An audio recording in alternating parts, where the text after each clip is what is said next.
गति में स्थिति विचारों की ये शांति प्राप्त करने का सरल मार्ग है। गति में स्थिति लगता है ना कि जैसे विरोधाभास हो, किंतु शांत होकर देखा जाए तो गति में भी स्थिति है, गति में भी स्थिति है। गति है तन की, मन की। शांत विचार जब मन में स्थित होते हैं तो तन की गति मनुष्य को कष्टकर प्रतीत नहीं होगी तथा विचारों की दृढ़ता उसे अधिक शांत होने में सहायक सिद्ध होगी। हम पहले चाहिए विचारों में स्थिति, फिर चाहिए विचारों की दृढ़ता। यदि विचारों की दृढ़ता होगी, यदि विचारों की में स्थिति होगी तो मनुष्य को शांति प्राप्त करने में बहुत कठिनाई नहीं होगी। इसका स्थान बताना तो विचारों का विरोध मात्र है। हम खोज करते हैं, देखो अगर हमने राम का नाम सुना है तो हम खोज करते हैं कि राम ने कहाँ पर जन्म लिया। अगर कृष्ण का नाम सुना है तो कृष्ण की खोज करते हैं कि उन्होंने कहाँ पर जन्म लिया। हम लोगों के मन में ये भी जिज्ञासा होती है कि बाबा ने कहाँ पर जन्म लिया, आनंदघन सद्गुरु ने कहाँ पर जन्म लिया। इन सब चीजों का हमको लगता है कि हमारे मन में प्रश्न उठता है। और यहाँ पर कल गुरुदेव ने बताया कि नदी बह रही है तो उसको देखकर भी हमारे मन में चाह होती है कि हम जाने कि गंगा जी कहाँ से प्रवाहित हो रही है। और जिनके मन में जिज्ञासा हुई, इन्होंने खोज करी, खोजते खोजते पहुंच गए गंगोत्री गोमुख और खोज लिया कि गंगा जी कहाँ से प्रवाहित हो रही हैं। उद्गम खोज लेता है स्थान, लेकिन कहते हैं उद्गम का स्थान बताना तो विचारों का विरोध मात्र है। नदी का उद्गम स्थान तो व्यक्ति को नदी के जल की शीतलता प्रदान नहीं कर सकता। नदी का उद्गम स्थान तो व्यक्ति को नदी के जल की शीतलता प्रदान नहीं कर सकता। समझेंगे, है ना, कि जहां गोमुख पर पहुंच जाओ, वहां पर पहुंचने से तो आपको अगर नहाओगे नहीं तब तक पता नहीं लगेगा कि पानी कितना ठंडा है। स्नान करें तो तन की जलन कम हो।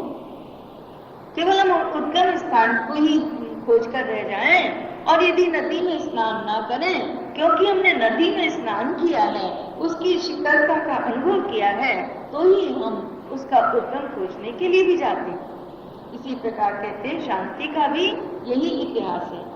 अनेक महापुरुषों ने शांति के उपदेश दिए तथा स्वयं शांति जीवन बिताया, किंतु धरा आज भी शांति के लिए तरस रही है, छटपटा रही है।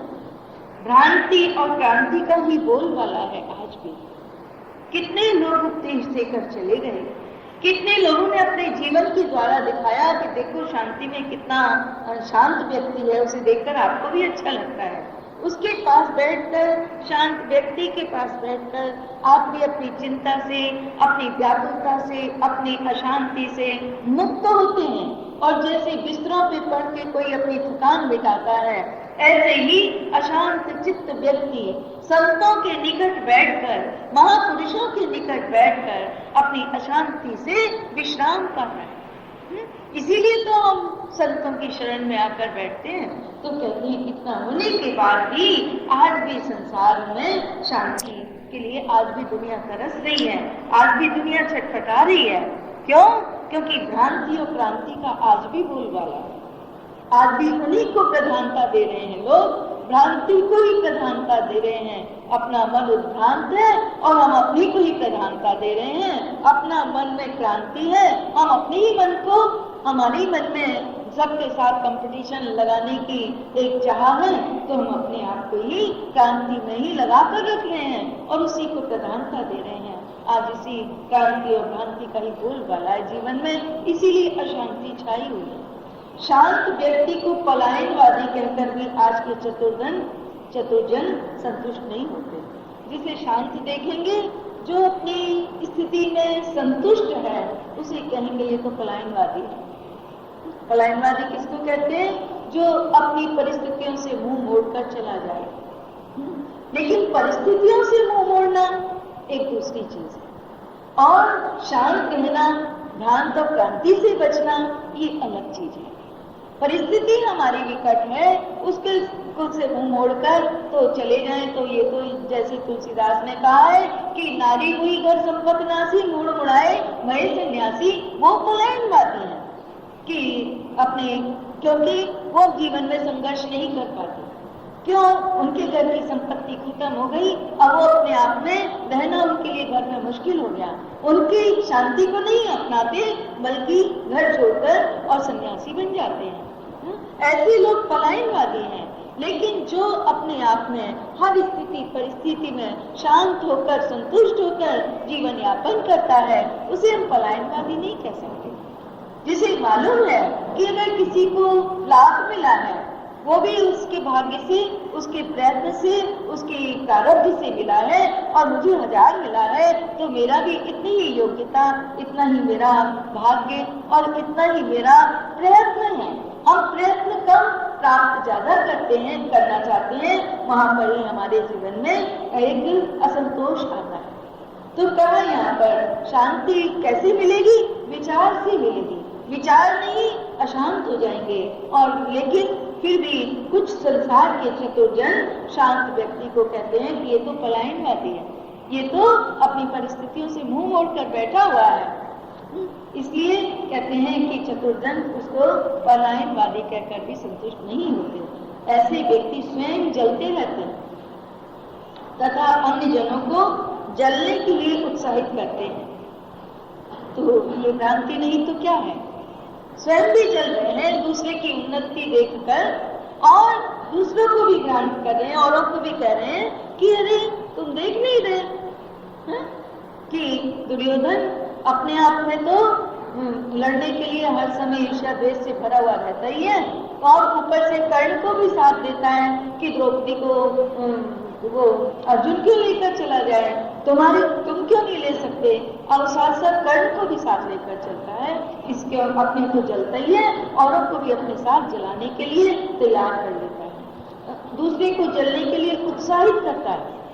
आजकल का मतलब ये समय 21वीं सदी में आकर भी क्या हम कैसी थोड़ी सी में संतुष्ट रहेंगे? हमको भी बहुत चाहिए, तुमको भी बहुत चाहिए, हम तुम क्यों शांति से बैठे हैं, हम तुम खूब ज्यादा के लिए क्यों नहीं संघर्ष करें? तो यहाँ पर अपने आप तो जल ही रहे हैं, दूसरों को भी चलने के लिए उत्साहित करते हैं। तो गुरुदेव कहते हैं ये भ्रांति नहीं तो क्या है? ये भ्रांति है। अमरता विचारों में, शरीर तो नाशवान है, ये तो प्रत्यक्ष है ही, है ना। अमरता हमको विचार करना होगा कि हम अमर हैं, अमर की संतान हैं, हमारा कभी भी विनाश नहीं हो सकता। ये विचार है ना। ये दिखलाई नहीं दे रहा, दिखलाई दे रहा है शरीर, और शरीर तो नाशवान है। तो ये तो आपको साफ साफ दिखलाई दे रहा है कि जो दिखलाई दे रहा है वो तो नाशवान है, शरीर विचार नहीं है। शरीर साफ सामने दिखलाई दे रहा है, लेकिन विचार तो हमारा अमरता को खोजने जाए तो कहाँ दिखलाई देगी? अमरता तो विचारों में है। जो विचार करी जिन्होंने, उन्होंने खोजकर विचार के द्वारा ये खोजा कि नैनम रहते पावका। ये किसने कहा? जिसने विचार किया, विचार करके चिंतन करके, और तब उन्होंने कहा कि अगर खोजना है तो खोजो कि तुम अमृत की संतान हो, अमृत के पुत्र हो, इस विचार में जियो, इस विचार का आनंद लो कि तुम्हारी कभी भी मृत्यु नहीं हो सकती। छूटेगा तो शरीर छूटेगा, जैसे हम पुराने वस्त्रों को उतार कर फेंक देते हैं, इसे पुराना शरीर पड़ जाएगा तो इसको हम उतार कर फेंक देंगे और हम फिर नया चोला धारण करेंगे, नया भाव धारण करेंगे। तो यहाँ पर कहा कि अमरता विचारों में है, शरीर तो नाशवान है। ये तो हमको साफ दिखलाई देता है कि शरीर को कोई भी अमर नहीं कर सकता। जिन्होंने शांति का उपदेश दिया वो भी नहीं रहे, बहुत सारे महापुरुष रहे उनके विचार, ये विचार ही हमारे हैं। चाहे वो विचार चाहे किसी ने वेद में लिखे हो, चाहे रामायण में लिखे हो, या गीता में उपदेश दिया हो। आज भगवान श्री कृष्ण भी दिखलाई नहीं देते, आज तुलसी भी दिखलाई नहीं देते, आज गुरु नानक भी दिखलाई नहीं देते, आज कबीर का भी शरीर तो नहीं है, लेकिन उनके विचार सभी के हमारे सामने हैं, तो विचार अमर रह जाते हैं, है ना। विचारों को ग्रहण करने के लिए ही हम उनको, जिनके को हम पाना चाहते हैं, उनकी पुस्तक पढ़ें तो कबीर की पुस्तक पढ़ के कबीर को जान जाएंगे, रामायण पढ़कर तुलसी को पहचानेंगे, और गीता को पढ़कर कृष्ण को पहचानेंगे, सद्गुरु की भाव निर्जरणी को पढ़कर हम सद्गुरु को जान पाएंगे, उन्हें पकड़ पाएंगे। जब लोगों के शरीर नहीं रहते तब उनकी विचार काया ही हमारे सामने रहती है, क्योंकि विचार काया को कोई भी नष्ट नहीं कर सकता, विचार हमेशा अमर रहते हैं। तो इसलिए कहा उन्होंने कि शांति का जिन्होंने उपदेश दिया, उन्होंने विचारों के द्वारा उपदेश दिया ना, उनकी शांति उनके विचारों में आज भी अमर है। शरीर तो न किसी का अमर रहा है और शरीर उनका भी आज नहीं है। विचार हृदयंगम होंगे, विचारों को हमें अपने हृदय में धारण करना है। विचार पढ़ने के लिए नहीं है, विचार केवल बोलने के लिए नहीं है, बल्कि उन विचारों को हम जीव मनुष्य को हृदय में धारण करना है। अगर विचारों को हम हृदयंगम करेंगे तो मन की गति अनुकूल होगी, तो तन के द्वारा जो कार्य होंगे वो तन मन के लिए सुखदायक होंगे। हो गया तो साथ, है ना। ओम शांति शांति शांति कहकर पाठ तो समाप्त किया गया, किंतु हृदय में शांति ना हुई तो पाठ मात्र ही रहा। शांति का उद्गम स्थान खोजकर भी प्राणी शांत ना हुआ तो खोज का विशेष लाभ नहीं है। शांति का उद्गम कहाँ खोजा अभी हमने, कि यदि हम जिन्होंने शांति का उपदेश दिया उनके विचारों को हृदयंगम करेंगे, और यदि हमारी मन की गति उनके विचारों के अनुकूल होगी, जैसे कि कबीर ने कहा, जैसा कि तुलसी ने कहा, उनके जैसा कि सद्गुरु ने कहा कि वाणी सौरभ में वाणी, कैसी वाणी बोलनी है तुम्हें कि सत्य से के सुगंधी से भरी हुई वाणी बोलनी है, ऐसी वाणी जो दूसरों के प्राणों में भी प्रेरणा प्रदान करने वाली वाणी ऐसी बोलनी है। यदि हम हमारे मन की गति उस वाणी के अनुकूल होगी तो तन के द्वारा जो कार्य होंगे वो तन मन के लिए सुख देने वाले होंगे, तन को भी सुख मिलेगा, मन को भी सुख मिलेगा। ओम शांति शांति शांति कहकर हम शांति कह तो लेते हैं 3 बार, पाठ तो समाप्त कर देते हैं, किंतु इस पाठ को करने के बाद भी हमारे हृदय में यदि शांति नहीं हुई तो पाठ मात्र ही रहा। तो फिर शांति का उत्तम स्थान खोजकर भी प्राणी शांत ना हुआ तो खोज का कोई लाभ नहीं होगा, विशेष लाभ नहीं होगा। आगे समझ, ठीक है। मनुष्य ने मिट्टी से सोना निकाला, हीरा निकाला और निकाली अनेक बहुमूल्य वस्तुएं, तथा इन्हीं के साथ खेलता रहा, हृदय को शांति नहीं मिली। ये तो हम सभी जानते हैं कि मिट्टी को से सोना निकाल लिया मनुष्य ने, मिट्टी से सोना मतलब खुदाई करी, खुदाई करके सोना निकाला, सोने का शोधन करके अपना व्यवहार में लाने लगा। मिट्टी से सोना निकाला माने बस मिट्टी की चीजें बनाई, मिट्टी में से अन्न पैदा किया, मिट्टी के खिलौने बनाए, मिट्टी की मूर्ति बनाई और उनके द्वारा धन कमा लिया, तो उसने सोना निकाल लिया। मनुष्य ने खानों में से हीरा निकाल लिया, कोयले की खान में से हीरा निकाल लिया और निकाली अनेक वस्तुएं तथा उन्हीं के साथ खेलता रहा। खूब विज्ञान ने भी खूब चमत्कार करके दिखलाए, खूब आविष्कार करके दिखलाए और मनुष्य उन सब के द्वारा खेलता रहा और हृदय को शांति नहीं मिली। किंतु बड़ी बड़ी कल्पनाएं की और कुछ साकार भी हुई, किंतु स्वयं से अनजान ही रहा, अपने को नहीं जान पाया। कल्पनाओं की उड़ान तो उड़ाता रहा, किंतु कुछ कल्पनाएं उसकी पूरी भी हुई, लेकिन वो अपने आप से वो अनजान रहा। कैसी विडंबना है, गुरुदेव कहते हैं ये कैसी विडंबना है कि अपने आप को नहीं जान पाया।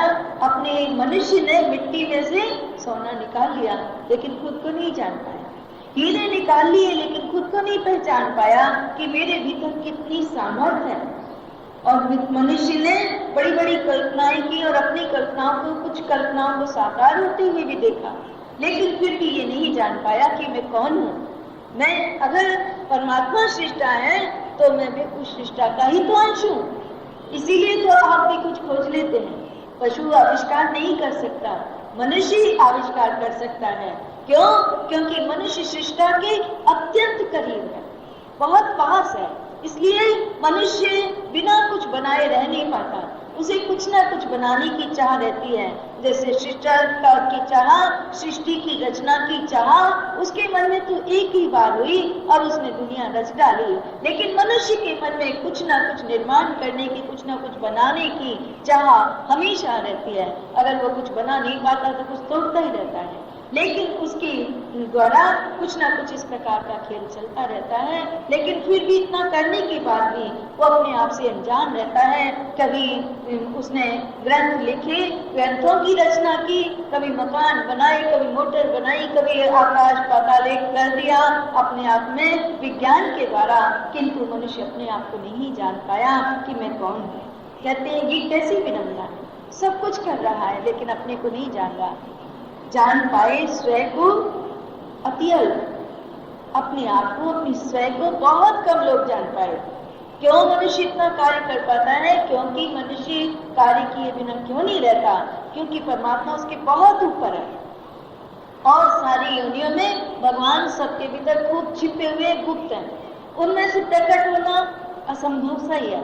किंतु मनुष्य के भीतर थोड़ा सा प्रयत्न करे तो उसका स्वयं प्रकट हो सकता है, लेकिन अपने स्वयं को वो अपने अहंकार से दबा कर रखता है। ये नहीं जानता कि किसकी शक्ति के बल पर मैं कोई भी कार्य कर रहा हूँ। ये कार्य जो हो रहे हैं वो ये शरीर की शक्ति नहीं है, ये जो कार्य करने की प्रेरणा उठ रही है ये मन की शक्ति नहीं है, ये तो स्वयं की शक्ति है। किंतु इस स्वयं को बहुत कम लोग जान पाए।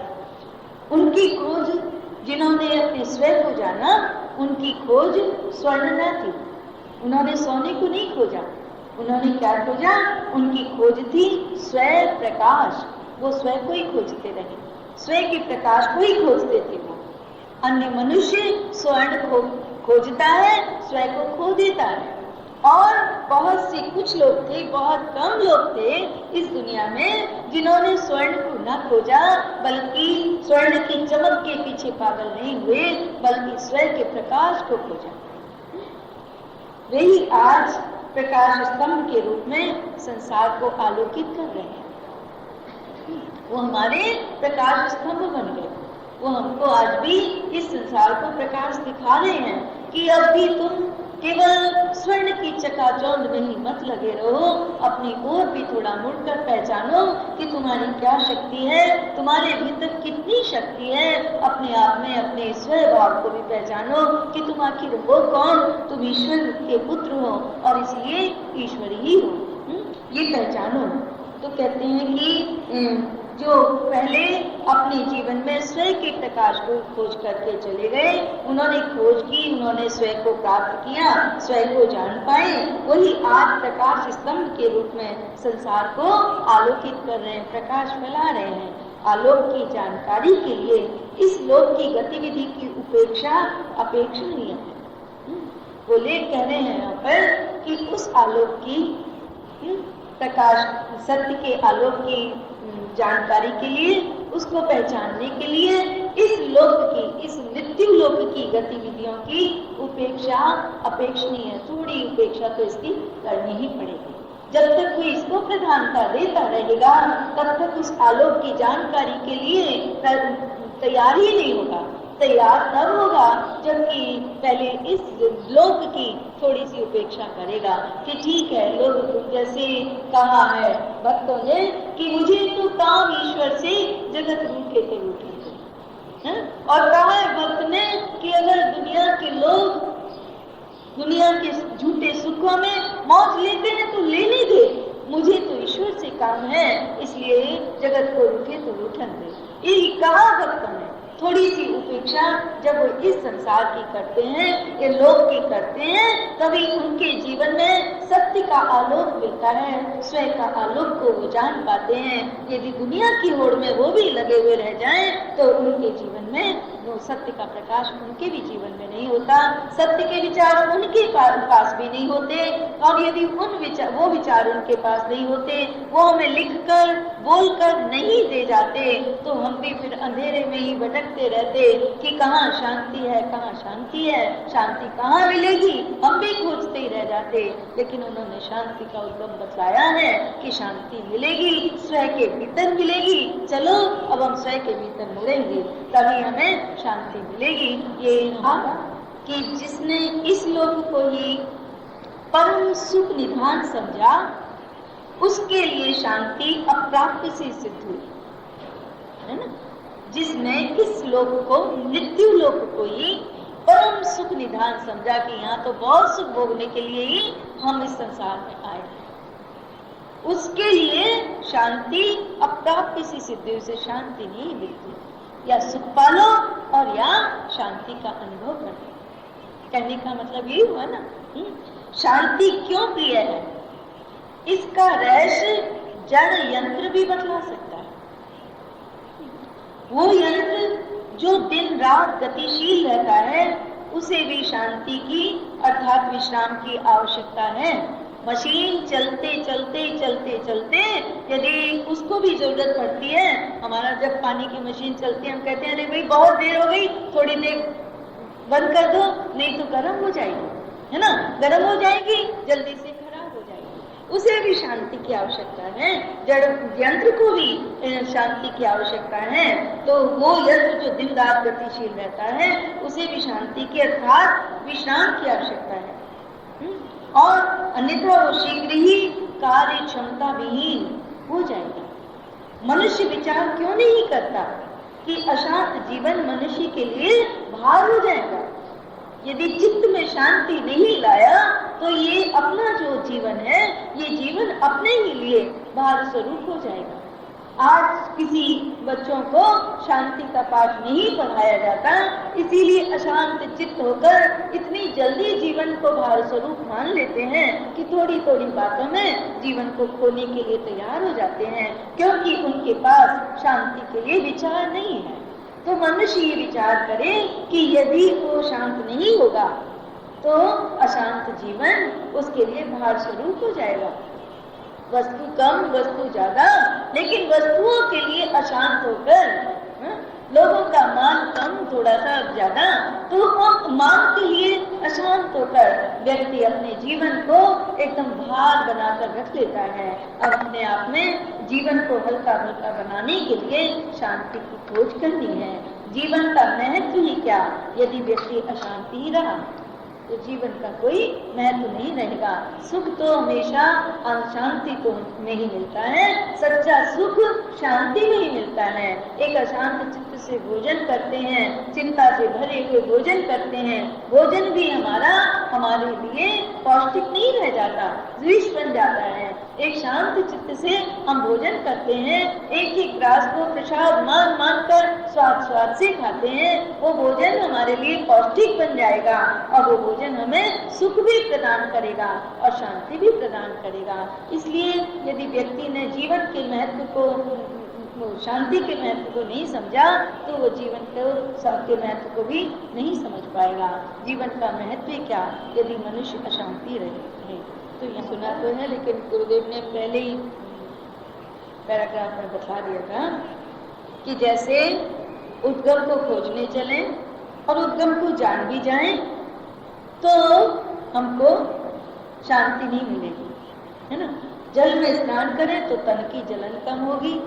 शांति के उद्गम का पता लगाने के बाद शांति में स्नान करेंगे, शांत होकर जिएंगे, शांत विचारों को के अनुसार अपने जीवन में गति लाएंगे, हमारी मन की गति शांत होगी, तभी हम अपने जीवन में शांति का अनुभव कर पाएंगे। शांति का अनुभव करने के लिए ही ये शांति का चैप्टर हमने सुना। ये अशांत ही हमें मिलती है, क्यों?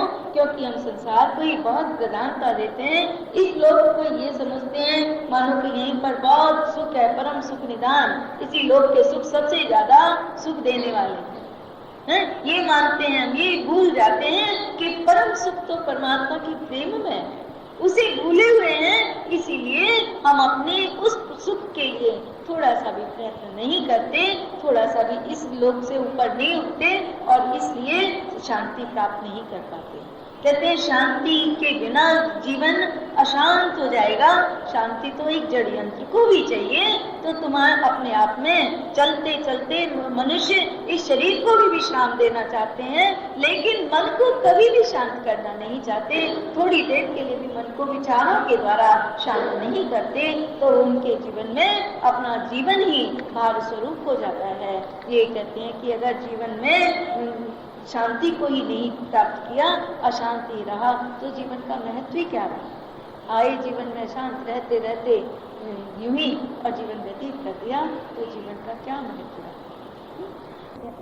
ये संसार की हलचल है या मनुष्य की कल्पना की हलचल, ये भी कहना कठिन है। इस संसार में जो हलचल हो रही है उसे क्या कहने हम कि ये संसार की हलचल है या मनुष्य की कल्पना की हलचल है।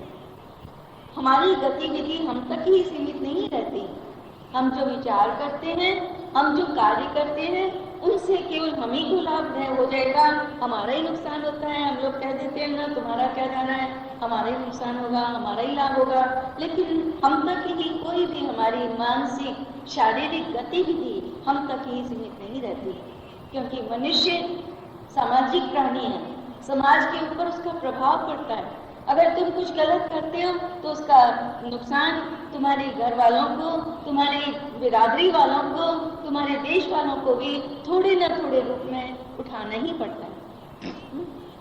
इसलिए गुरुदेव कहते हैं कि हमारी गतिविधि हम तक ही सीमित नहीं रहती।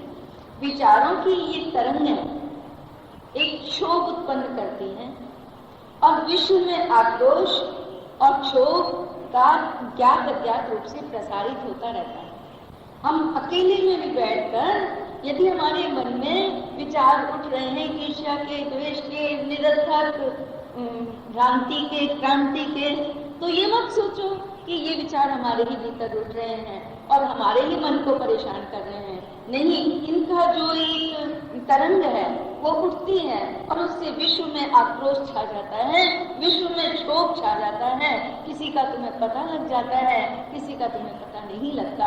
ज्ञात अज्ञात रूप में जब लोगों के मन में क्षोभ की भावना उठती है तो उससे विश्व प्रभावित होता है और विश्व प्रभावित होता है। इसका एक प्रमाण है कि फिर ये विश्व युद्ध क्या है, जो संसार में युद्ध हुए, ये क्या है कि किसी के मन में क्षोभ उठा, उसने लड़ाई शुरू कर दी।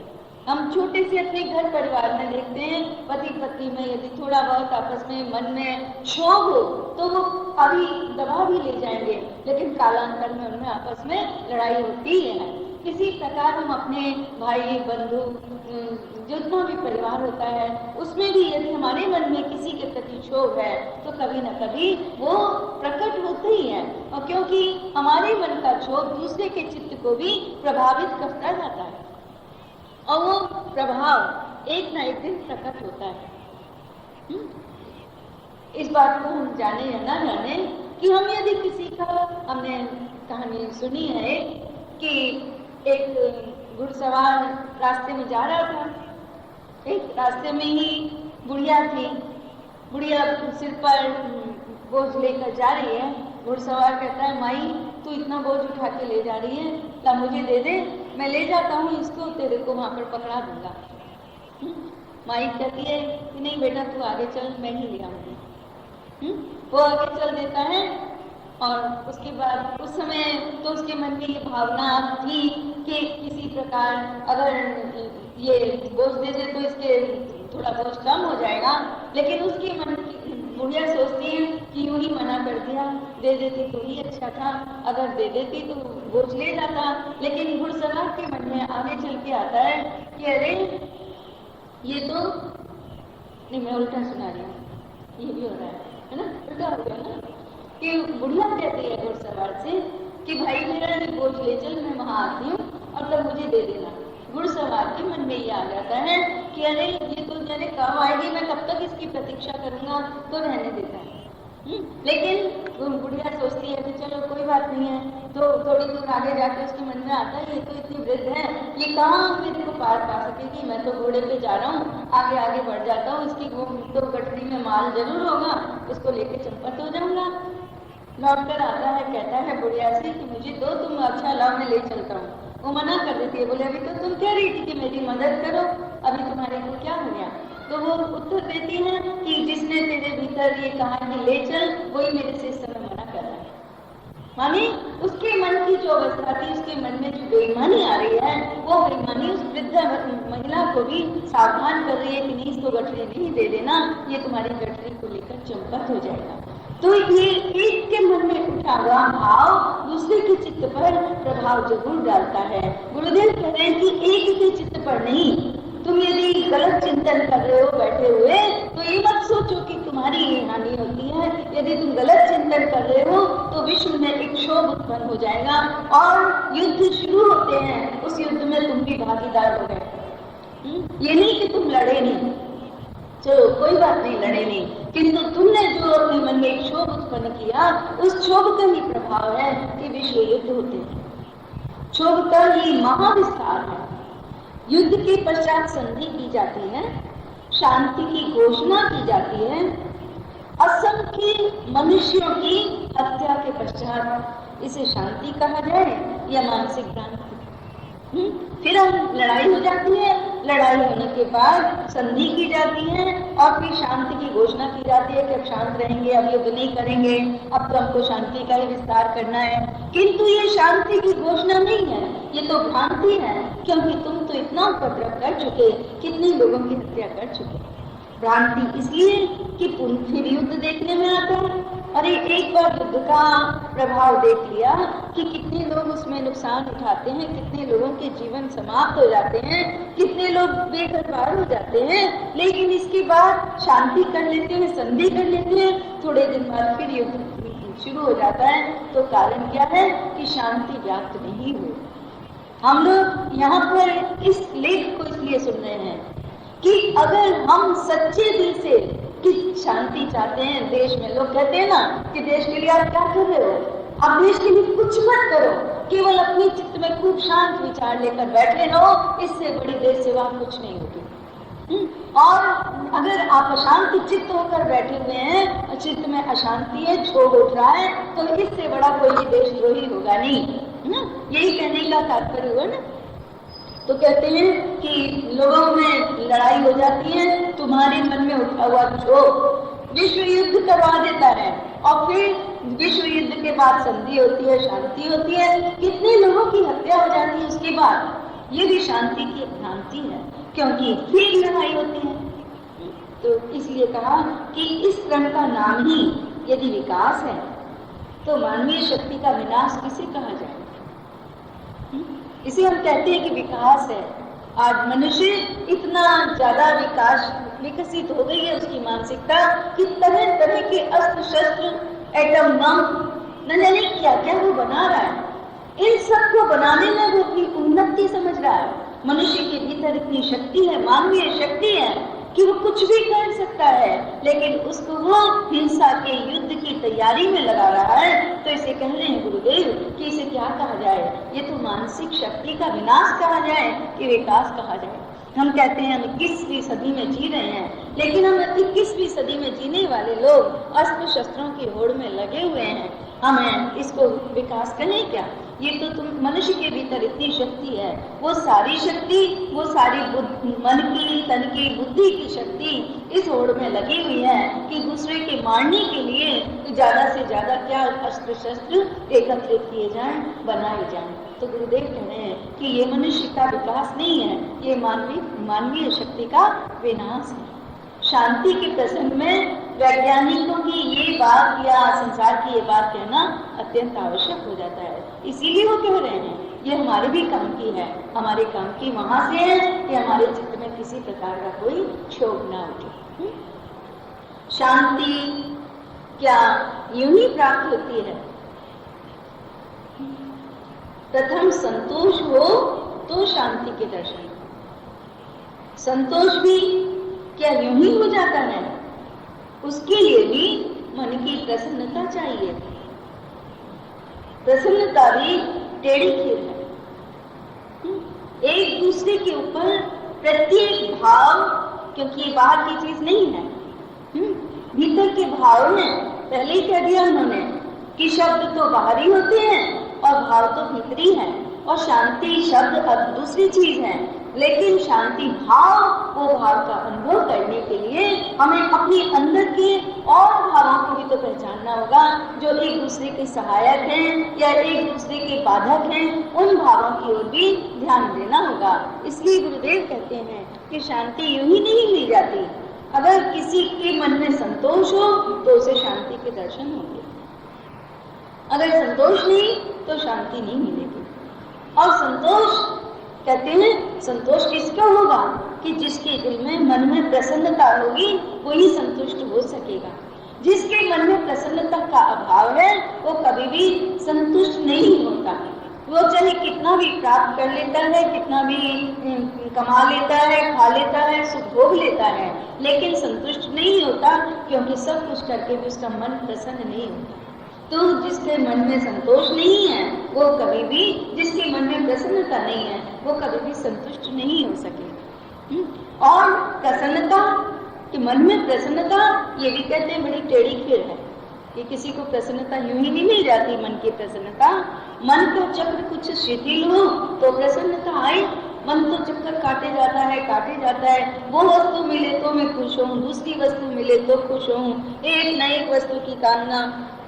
लड़की सोची कि बड़े अच्छे घर विवाह हो जाए तो खुश हूँ, पुत्र हो जाए तो खुश हूँ, सारे सास ससुर पूरा परिवार वश में हो जाए तो खुश हूँ, मेरा लड़का न जाने क्या क्या बन जाए तब खुश हूँ। ये सब मन के चक्र चलते ही रहते हैं। ये चक्र थोड़ी देर के लिए भी शिथिल हो तो प्रसन्नता आए, अन्यथा प्रसन्नता कैसे आएगी। और मन का चक्र यूं ही शिथिल नहीं होता। कोई सोचे कि मन का चक्कर थोड़ा सा शिथिल माने थोड़ा ढीला पड़ रहा है, कोई चक्कर लगाने दो, लेकिन विवेक पूर्वक तो चले ना मन तो बस चक्कर काटना है, उसको तो चक्कर काट रहा है। मन का चक्र यूं ही शिथिल नहीं होता। उसके लिए भी एक प्रकार की मन की दृढ़ता की आवश्यक है। कमजोर मन ज्यादा ही चक्कर लगाता है। जब मन में दृढ़ता आती है तब उसके द्वारा मन थोड़ा उसकी शिथिल होता है, तब उसका चक्कर थोड़ा कम होता है, तब थोड़ा सा वो आराम से बैठकर विचार करता है, तब प्रसन्नता आती है। और जब प्रसन्नता आती है तब संतोष भी आता है। संतोष आता है तो कभी कभी शांति के भी दर्शन हो सकते हैं। संतोष के बिना, अपनी स्थिति के ऊपर संतुष्ट हुए बिना किसी को भी शांति मिलती नहीं है। अच्छा, तो फिर क्या दृढ़ता यूं ही आ जाती है? कहते हैं ये दृढ़ता भी यूं ही नहीं आती। दृढ़ता तब आएगी जब दृढ़ता के लिए सात्विक विचारों का होना आवश्यक है। सात्विक विचार होंगे तो दृढ़ता आएगी। यदि सात्विक विचार नहीं तो दृढ़ता भी नहीं आएगी। और सात्विक विचार कहाँ मिलेंगे? तो कहते हैं सात्विक विचार संतों की निधि है। सात्विक विचार तो संतों का धन है। संतों के पास जो कोई जाएगा उनके पास जाकर ही उसे सात्विक विचार मिलेंगे, तब उसके मन में दृढ़ता आएगी, एक मजबूती आएगी, अपने आप को पहचानेगा, अपने आप में शांत होकर रह सकेगा। तो कहा कि सात्विक विचार संतों की निधि है। संत समागम के इच्छुक अति अल्प व्यक्ति हैं तथा संत भी अति अल्प।